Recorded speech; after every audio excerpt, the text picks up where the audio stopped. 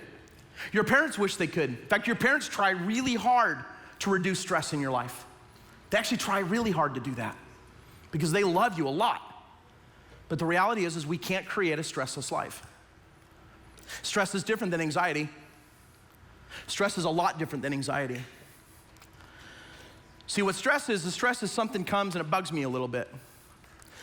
And you kind of hold on to it and you kind of deal with it a little bit. And maybe you're able to figure out how to let it go. It's short term, it's not long term.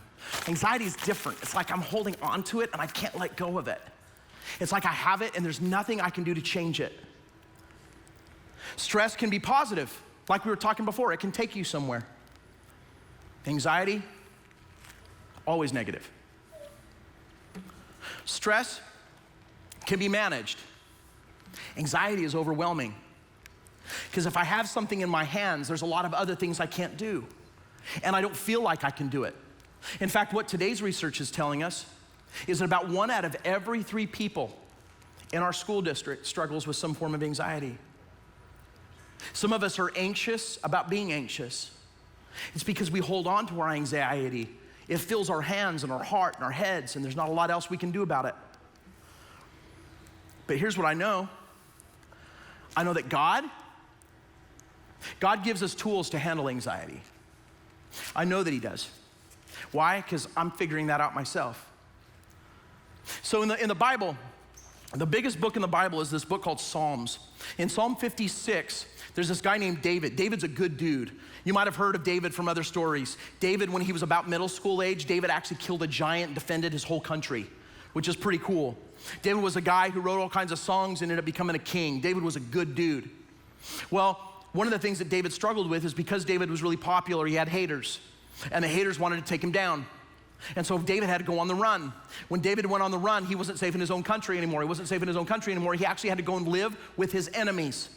While he's living with his enemies and having to look over his shoulder, both his enemies and his haters, he has an idea come up.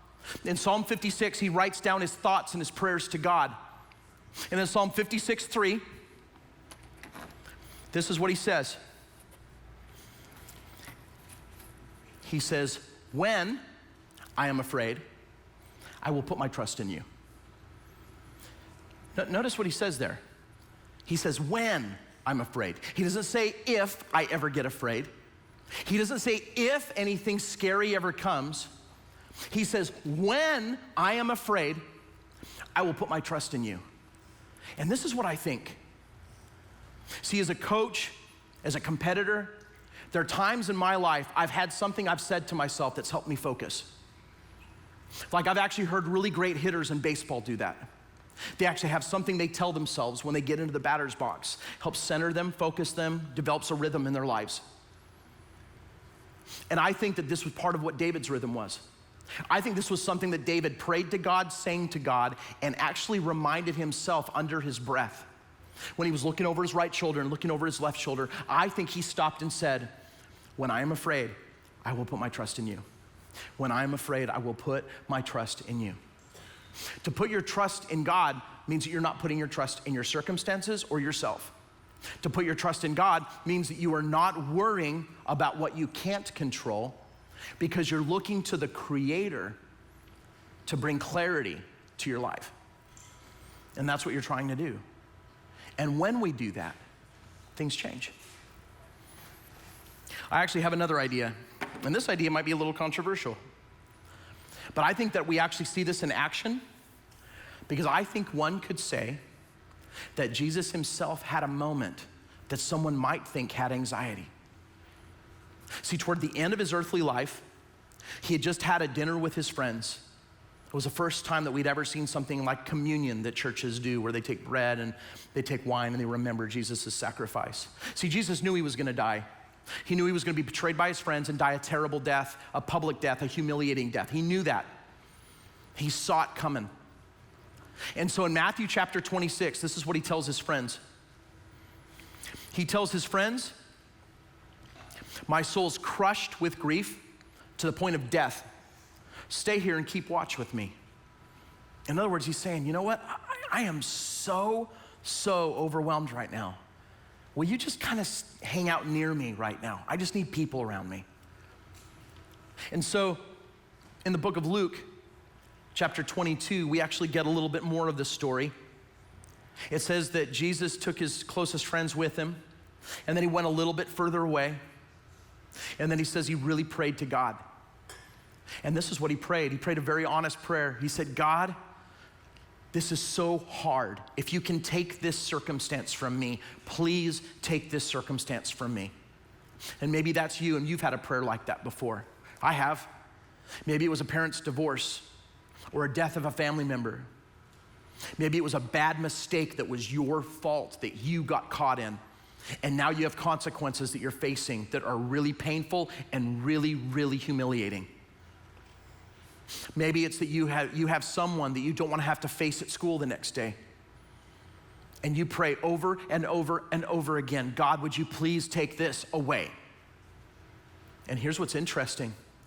Here's Jesus, the Son of God, most perfect man to ever walk the earth, fully God, fully man. He prays to God the Father, will you please take this away from me? And you know what God the Father does? Doesn't do anything. It says that an angel shows up to encourage him, but he doesn't change it. And then read how Jesus' response is in Luke 22, verse 44, at the very bottom of the passage on the screen. He says he prayed more fervently, which means he prayed even more passionately, more focusedly, more intensely. And he was in such agony in the spirit that his sweat fell to the ground like great drops of blood. I think he was overwhelmed. I think he felt the pressure of something that was bigger than himself. I think you could say that he felt overwhelmed by anxiety. See, this is how Jesus responded to it. And what he did is he brought it to God. He did everything that he could do, and that's all you and me can do. All we can do is what we can do. So I'm gonna go through this with you kind of quickly, and I think this is really good advice. And I promise you, if you can listen to this and try to put some of this into practice, I'm believing that this school year will be better than your last school year. And I'm believing that if you struggle with some anxiety in points of your life like me and some of my friends do, that this might help you because it's helping me. So you can have realistic expectations. That's the first thing you can do right off the bat. You can have realistic expectations because you know what? Things aren't gonna go well for you every time. You're not gonna try out for a part and get every part you want if you're an actor or an actress. You're not gonna get every note right if you play an instrument of some kind. You're not gonna make every shot, get every goal, hit every tackle, nail every dance move. You're not going to. That's just the reality. So you can't beat yourself up when you mess up. You can't. You gotta have realistic expectations. Other people are gonna let you down and make mistakes. Your friends are gonna screw up at times and make you mad. Doesn't mean there's something wrong with you. Just gotta have realistic expectations. You can control only what you can control. If you have to study hard, study hard. And then you've controlled what happens. Maybe your mom or dad starts to yell too much at times, and that brings anxiety in your life. Think about what you can control to keep the yelling from happening from your side. I'm not saying it's right, but what I am saying is control what you can control. Trust God with your fears and frustrations. Rather than gripping what makes you anxious and holding on to it, give it to Him, because He can actually do something with it. All you can do is hold on to it and watch it make you more upset. Trust God with your fears and frustrations, and then get help and do nothing extreme. If you need to get help, please get help and don't do anything extreme. Here's how you can help other people. You might have people in your life that are struggling with anxiety, and you can help other people. You can be someone who cares and is trustworthy. That's something you can do. You can listen more than you can talk. And by the way, gentlemen, I'm giving you a pearl right there. You want to keep your mama off your back? Listen better than you talk. You want to have a really great girlfriend one day? Listen better than you talk, brother. I'm giving you advice. Choose patience, don't push. If someone's struggling with anxiety, the last thing that they need you to do is to push and pull them around. Have patience with them. Understand that you can't and that you shouldn't try to fix them. They're not a project and they don't need you to fix them. Celebrate successes. When you see someone not giving in to their anxiety and they take a risk of courage. Maybe someone struggles with being around big groups of people and you know they do, and you bring them to halftime with you. That's a big step for them. Maybe you walk with them as they come through the door and they talk to someone else. That's a big step for them. If they struggle with anxiety around people, that's a big step. It's a big step. Celebrate with them. Help them to get the help they need from a caring adult who can help. It's one of the best things that you can do. And then I'm gonna close it out with a couple of pieces of just really big advice that have been helping me. Here's something that I would love for you to put in practice in your own life. If you struggle with moments of anxiety or high stress, I want you to remember and repeat 3 things.